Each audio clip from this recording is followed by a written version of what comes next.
Como a indústria do Paraná faz para liderar a geração de empregos no estado e como isso se tornou possível em meio a tantos desafios?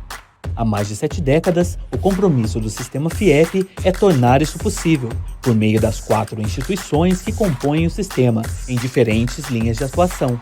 A FIEP representa e defende os interesses de mais de 50 mil indústrias por todo o estado, promovendo iniciativas, diálogos e articulações junto aos setores público e privado pelo fortalecimento e desenvolvimento do setor. O SENAI é responsável pela formação de profissionais qualificados e capacitações personalizadas para as indústrias de cada região, com mais de 40 unidades pelo Paraná, educação móvel e ferramentas digitais. O SENAI também oferece soluções em tecnologia e inovação. O SESI trabalha pela promoção da saúde, segurança e qualidade de vida dos trabalhadores, além de oferecer educação básica, regular e bilíngue, integradas com a realidade das indústrias. E o IEL, que atua com cursos de graduação e pós-graduação que aproximam o mundo acadêmico ao dia a dia das indústrias. Em todos os setores, em todas as indústrias. É assim que o sistema FIEP fortalece o setor pelo estado. Sistema FIEP, pela indústria em todo o Paraná.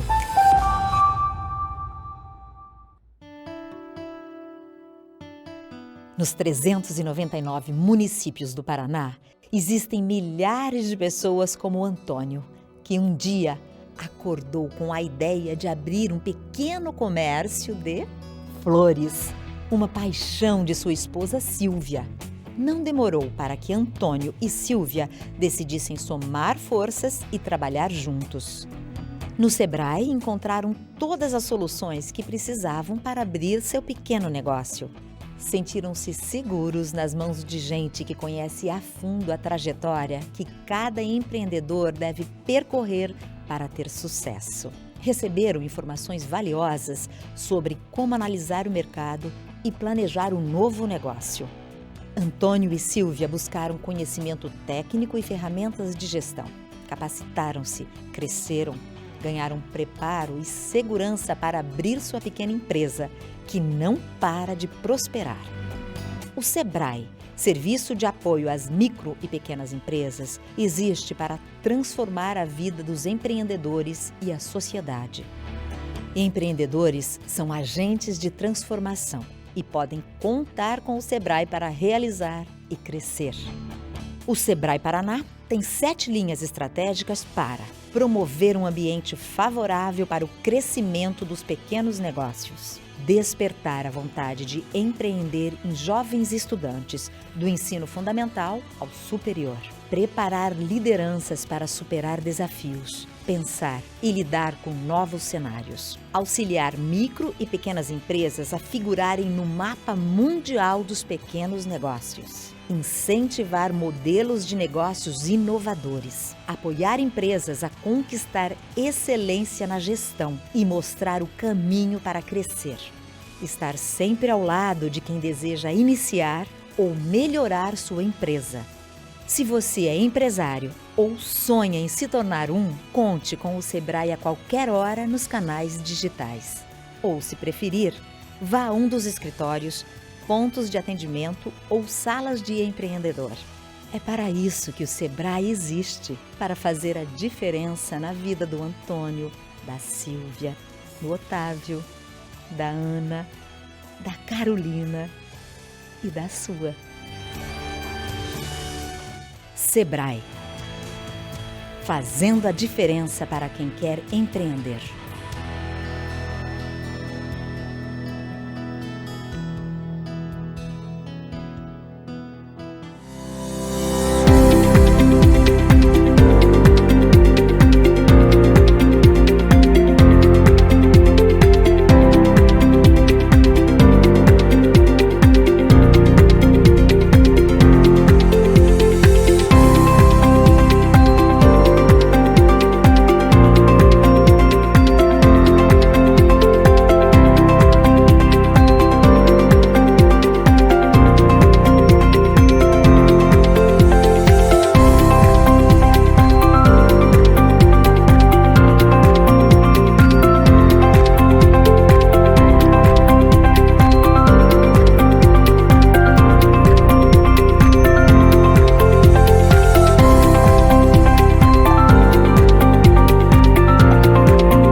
nós vamos para o próximo painel.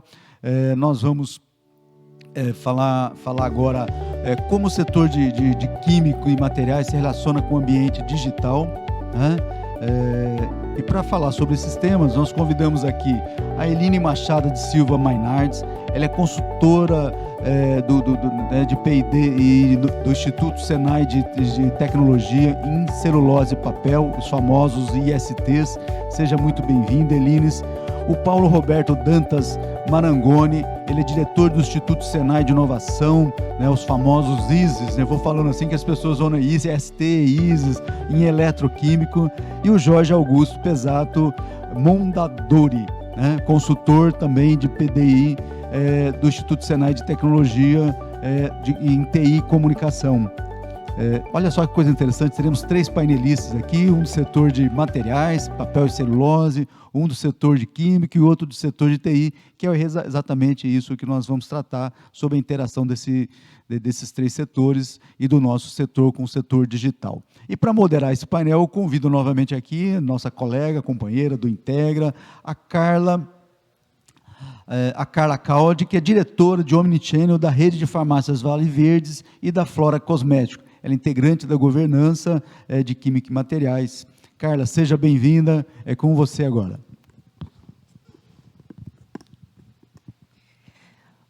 Olá, bom dia a todos. Gostaria de agradecer a participação aí em peso dessa equipe, né, do Senai, que está conosco hoje neste painel. Gostaria de agradecer, Elines, Jorge, Paulo, pela sua participação aqui conosco. Então, eu vou me acomodar aqui, colocaram uma poltrona para mim, estou muito chique aqui nesse painel hoje. Então, assim, eu queria iniciar esse painel com vocês, porque, como vocês sabem, o setor de química e material ele é extremamente transversal, né? Então, ele se integra com várias áreas, né? Vários setores, não só a indústria, como o varejo, enfim. E eu gostaria, assim, que o Jorge, falando um pouquinho para a gente hoje, nós sabemos que tudo está relacionado ao digital nos dias de hoje, né? A gente fala da internet das coisas, e eu sei que o Instituto Senai vem trabalhando isso, né? Vem trabalhando a digitalização nos seus processos, nos processos industriais. Então, Jorge, conta um pouquinho para a gente como que funciona isso, como que né, esse trabalho no seu dia a dia. Certo, Carla, muito obrigado. Bom dia a todos, bom dia, Paulo, também, bom dia, Elines. Bom, você pontuou muito bem, né? Existe essa transversalidade de setores que se sobrepõem em algum momento, né? Então, é fato para todos aqui presentes, né, que têm interesse nessa área de estudo de química e materiais, que o setor químico, o setor de materiais, eles são cadeia de suprimento de outros setores, seja antes ou depois, né? Então, na palestra anterior, a gente teve diversos exemplos de componentes, de tipos de materiais que são utilizados nos mais diversos, indústria petroquímica, indústria aeroespacial, indústria automotiva. Então, toda essa integração faz com que diversas indústrias possam ter uma certa desconexão nas informações, né? Então, a gente mira muito nos conceitos de indústria 4.0, de toda essa... A gente está um pouco distante desse ideal, mas a gente vem dando largos passos. Assim como foi na década de 90, quando os computadores começaram a chegar nas empresas aqui no país, nos anos 2000, com a força da entrada da internet, empresas começaram a adotar ERP. Então, falar de digitalização é olhar um pouquinho, 20 anos, 30 anos para trás, e ver o que aconteceu, e nós estamos num novo movimento, né? Então, esse novo movimento, o que aconteceu e aonde que a gente posiciona a inovação nessa forma de medição de processos, né? Então, a gente teve a parte de gestão muito bem estruturada em TI, a gente teve a parte de automação de chão de fábrica muito estruturada. Mas ficou um vale muito grande de desconexão entre essas duas áreas dentro das próprias empresas. Então, como eu esperaria que uma empresa que faz parte da cadeia de suprimentos pudesse transmitir informações para outras, né? Se nem dentro da própria empresa eu tenho essa associação.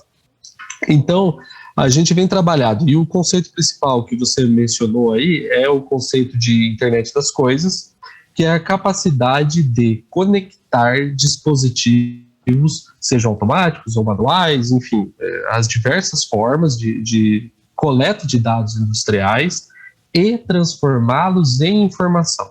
Então é muito comum, a gente visita empresas que possuem processos automáticos, que possuem controladores lógicos programáveis, né, os famosos CLPs, os seus painéis elétricos e tudo mais.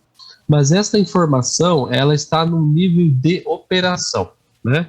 Quando a gente transforma esses dados em informações para níveis gerenciais, a gente passa a ter uma informação que possibilita, de fato, uma integração de todas as áreas da empresa, desde a produção até a entrega no cliente final, seja esse cliente uma outra indústria, ou seja esse cliente um usuário final desse produto, a capacidade de otimizar esses processos e, lógico, por consequência, aumentar a produtividade, reduzir desperdícios, aumentar a qualidade de vida das pessoas que trabalham ali, aumentar a qualidade dos clientes que vão receber esse produto com uma maior assertividade, uma maior padronização, né?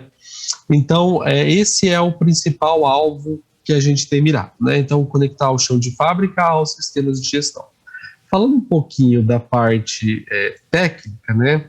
O que a gente tem experimentado no chão de fábrica industrial do Brasil como um todo, né?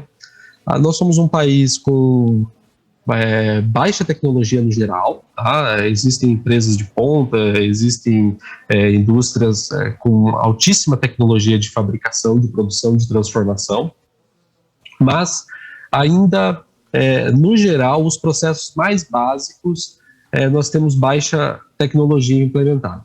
Então, existe uma dependência de infraestrutura básica, como Wi-Fi, rede cabeada nos ambientes industriais, a possibilidade de comunicação sem fio nos ambientes industriais. Mesmo as indústrias mais modernas, às vezes, possuem máquinas um pouco mais antigas que precisam passar por um processo de retrofit, né, um processo de atualização dessas máquinas. É importante também, e aí, bem falando do Senai, né, que é da onde a gente veio, a qualificação de equipe de manutenção, equipe de implementação dentro dessas empresas que sejam capazes de dar manutenção e fazer essa integração do sistema, seleção de hardware, configuração desses sistemas dentro da TI. Então, cada vez mais a gente está falando da integração de diversas áreas de produção com as áreas de suporte corporativo, né? Qual é o próximo passo, né? Uma vez que a gente consegue trilhar essa jornada, né? Atuar com gêmeos digitais, então a possibilidade da gente otimizar processos em tempo real, um pouco à frente daquilo que está acontecendo, para que a gestão, a supervisão da produção possa tomar uma decisão mais assertiva e com maior velocidade antes de que o evento aconteça. A capacidade de análise de processos em linha e não apenas por amostragem de desvio, de apenas seleção de alguns pontos de coleta de informações, por exemplo, para fazer uma medição de uma batelada. Então, você pode ter em linha esses processos sendo monitorados e com a capacidade de ter uma validação desses dados, dessas informações, por normas regulamentadoras, normas técnicas e outras portarias que se apliquem ao processo industrial em questão. E aí, antes de entrar em produção, uma vez que a gente já conhece o nosso processo, a gente sabe o que está acontecendo ali, a gente pode desenvolver simulações de desenvolvimento de novos produtos de altíssimo desempenho.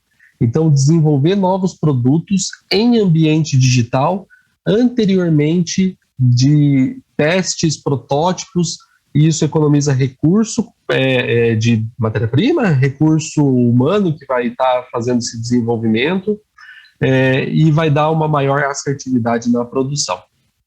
Muito obrigado, Carla. Jorge, excelente.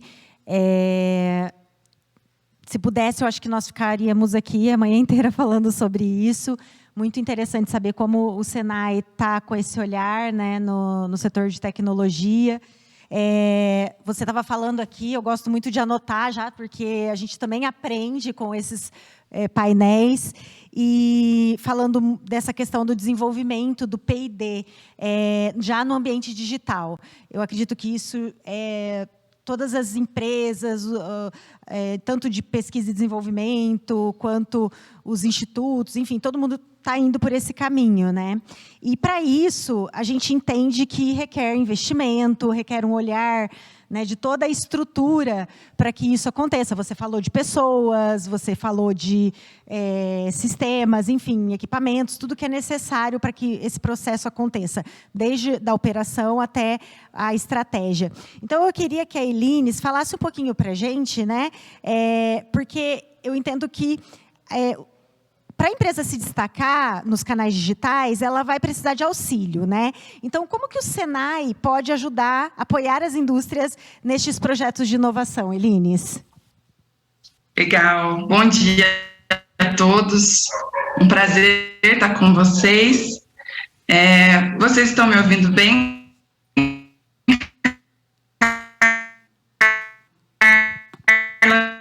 Tá um pouquinho cortando, Elines.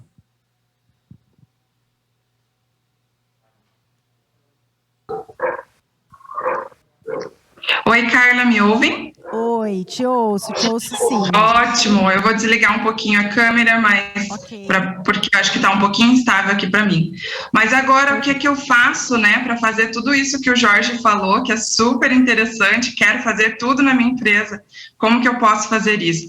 Então, o Senai, ele investiu fortemente numa rede de tecnologia e inovação, que é voltada justamente para atender empresas, né, para fazer inovação junto com os institutos. Então, no começo já foi citados os ISES, os ISTs, né? Então, o Senai fez esse investimento em vários institutos, não só no Paraná, mas é um investimento nacional. E aqui no Paraná tem uma rede muito estruturada, né? Eu sou suspeita a falar, mas acho que dos estados o Paraná se destaca muito. E até estou projetando a minha tela agora para poder exemplificar para o pessoal um pouquinho do que a gente tem disponível aqui no Paraná. Então, nós temos os ISTs, que são os Institutos Senai de Tecnologia, e aqui no Paraná nós temos 6 institutos, né? Então, em Telêmaco Borba a gente tem de celulose e papel. Na área de celulose e papel é uma área bastante química, né? Então, aproveitando o pessoal que está ouvindo, tem muita oportunidade para fornecedores químicos nessa área. E esse instituto ele consegue fazer projetos de inovação voltados para esse segmento. Nós temos em Ponta Grossa construção civil, madeira imobiliária em Arapongas, metal mecânica em Maringá, meio ambiente e química que fica em Curitiba e o nosso Instituto de TIC, que fica em Londrina, que o Jorge acabou de dar um monte de exemplos aí para nós de como a empresa pode puxar o digital para estar à frente no mercado.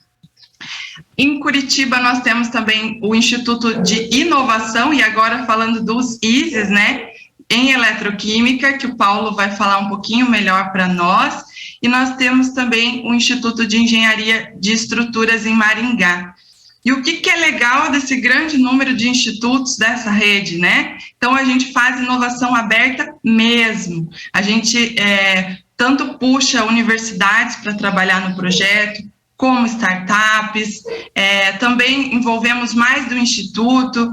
Então, às vezes eu quero fazer um projeto que envolve a construção do equipamento e depois eu quero pôr um sistema embarcado nele. Então, consigo fazer com Metal Mecânica de Maringá e com o Instituto de TIC em Londrina.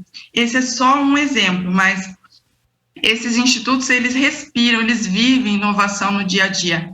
Então, a primeira dica, né, para as empresas é procurar, se você tem uma ideia, se você tem um projeto nessa linha que o Jorge estava comentando ou em outras linhas, você pode procurar através do site do Senai, senaiparaná.org.br, /tecnologia e inovação, lá tem um link que te joga direto para um WhatsApp de um consultor, e abrindo um pouco sobre o tema que você quer tratar, ele já direciona você diretamente para um instituto desse.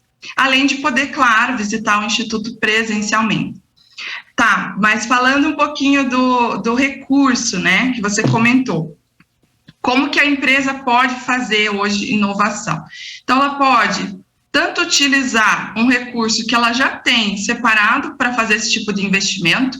A gente procura dizer, né, que inovação é uma necessidade, ela precisa estar dentro, né, do planejamento da empresa. Então, tem muita empresa já que deixa um recurso reservado para isso. Você pode usar esse recurso e procurar os institutos e fazer uma contratação direta para o seu projeto, mas você pode também otimizar esse recurso. Então, você pode ampliar ele através da captação de recursos. Então, você pode usar fomentos como a Lei do Bem, você pode usar Embrapi, nós temos aí, o Paulo vai falar para nós, mas nós temos como contratar serviços do ISE Eletroquímica, que é um instituto credenciado Embrapi. E aí você consegue utilizar o seu recurso e ainda receber uma parte do recurso da Embrapi e fazer um projeto muito maior. Além disso, nós também utilizamos editais, né, que através da FINEP, por exemplo, que eu destaquei ali, e também tem uma plataforma de inovação para a indústria do Senai. Vocês também conseguem entrar no site, lá dentro tem várias categorias, né, que abrem todos os anos, que você consegue observar, ler o edital e submeter o seu projeto. É uma dica importante: se você tem um projeto e quer utilizar a plataforma de inovação, volto a dizer, procure um instituto primeiro, o instituto te apoia, inclusive, na escrita para colocar esse projeto. Então, existem várias formas, né, de fazer inovação aberta.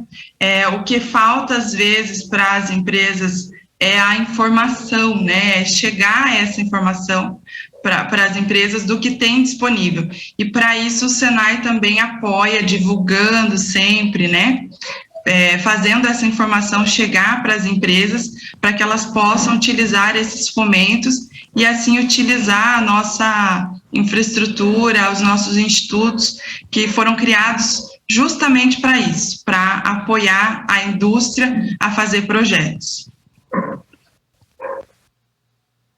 Excelente, Elis. É muito importante a gente saber, entender, né, quais são os caminhos que nós temos para poder investir em inovação, e agora, mais do que nunca, inovação ao meio digital, principalmente depois dessa, né, vivendo ainda um pouco dessa pandemia, mas desde o início da pandemia isso foi muito reforçado, né, a necessidade dos canais digitais, o crescimento, e isso tem que se englobar em qualquer área, em qualquer setor, em qualquer empresa. Então, muito obrigada aí por passar para a gente todas essas opções que o Senai traz. E as soluções digitais para a indústria química pode gerar reduções de custos, maior flexibilidade da produção, processos mais eficientes e a garantia de disponibilidade neste ambiente de mercado altamente competitivo.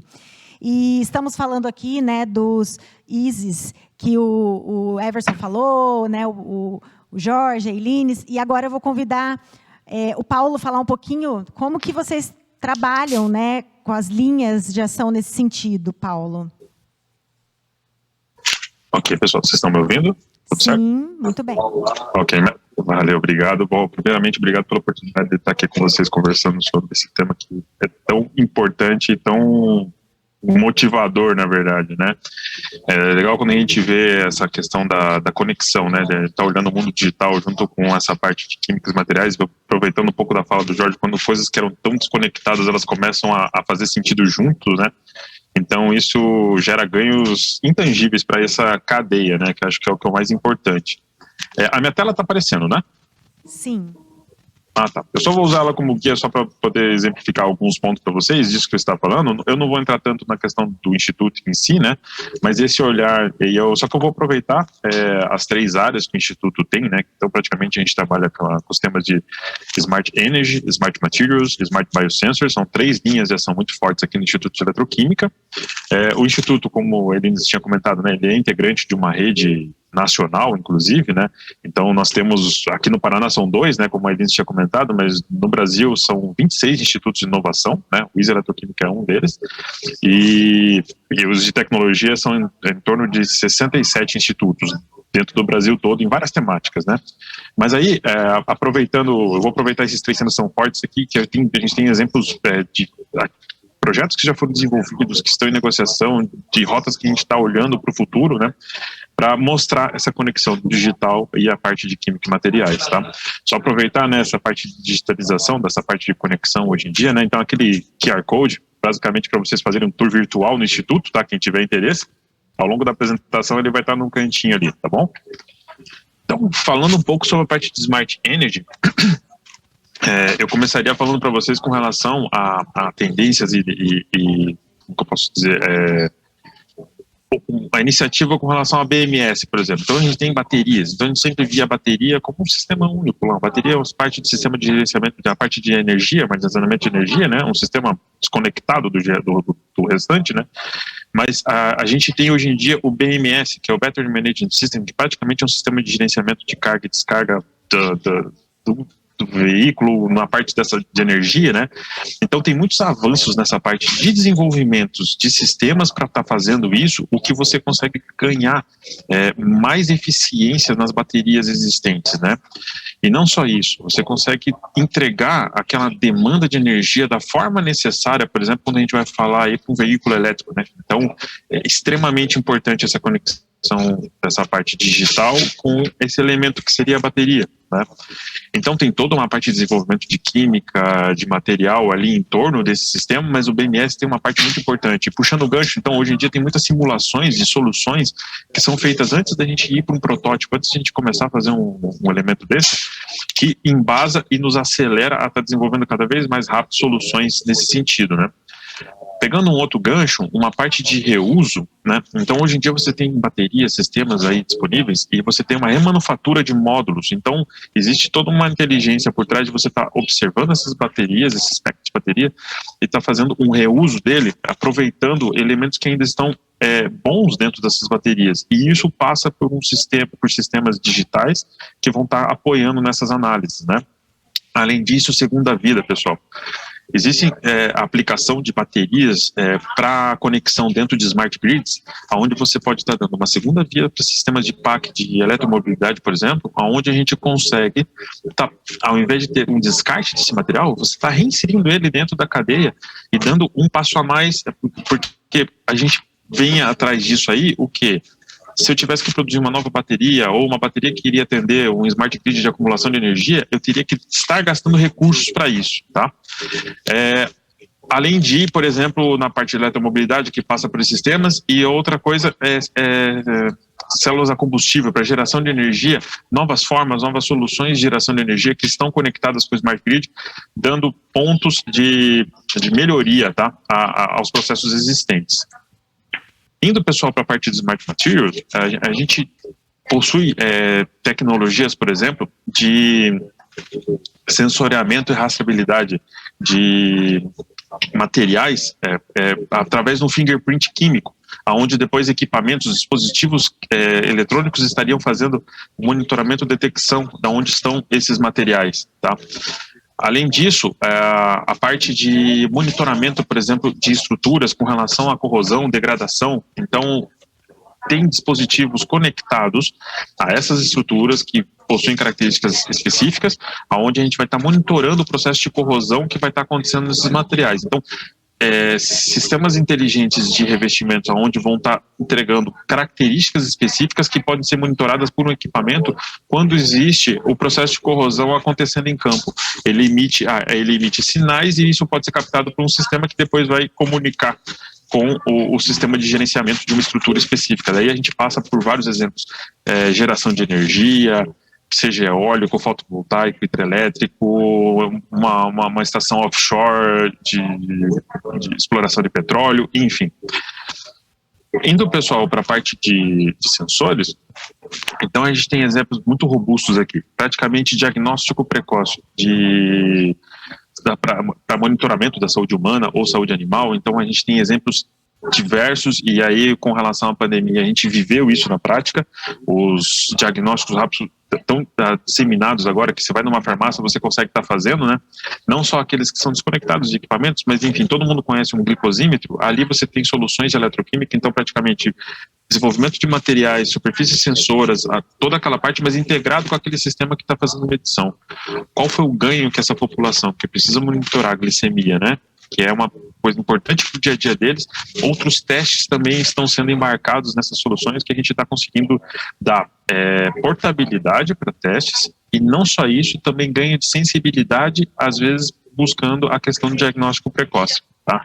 Com níveis de detecção muito baixos, devido aos avanços dos materiais que são aplicados. Além disso, pessoal, os exemplos de Lab Ownership ou Organ Ownership, onde a gente consegue fazer, por exemplo, testes de segurança e eficácia, fazendo modificações de materiais, criando conexões de sensoriamento em cultivo 3D, que a gente chama, que seria cultivos celulares, e está monitorando metabólitos. Aí a gente consegue fazer screenings de materiais químicos nessas soluções, que seriam os Lab Ownership ou Organ Ownership. E por último, a parte de monitoramento de processo. Então, quantos processos hoje em dia a gente não tem que ser coletadas amostras, depois elas têm que ser transferidas para um laboratório físico-químico, microbiológico, dentro de uma empresa, de uma planta, né? E a possibilidade de a gente estar criando esses sensores que eles são conectados no processo, e a gente tem mais dados. Então, a gente começa a criar essa conexão com a geração dessa nuvem de informações que depois são importantes para as tomadas de decisões dentro desses processos, seja um bioprocesso, seja um processo químico convencional. Basicamente seria isso, cara, um pouco no panorama geral do que a gente vem trabalhando, né, e a gente enxerga como oportunidades nesse cenário novo aí, né, onde a gente tem essa integração de materiais, química e a parte do digital. Excelente, Paulo. Obrigada pelas suas contribuições. O que ficou muito forte aqui para mim realmente é a palavra conexão, né? Então, a digitalização, ela veio para ajudar nessa conexão de tantas ações e de tantos desenvolvimentos que o Instituto Senai estão fazendo. Gostaria muito de agradecer a participação de vocês, Paulo, Elines, Jorge. Espero revê-los em breve e um bom dia para vocês.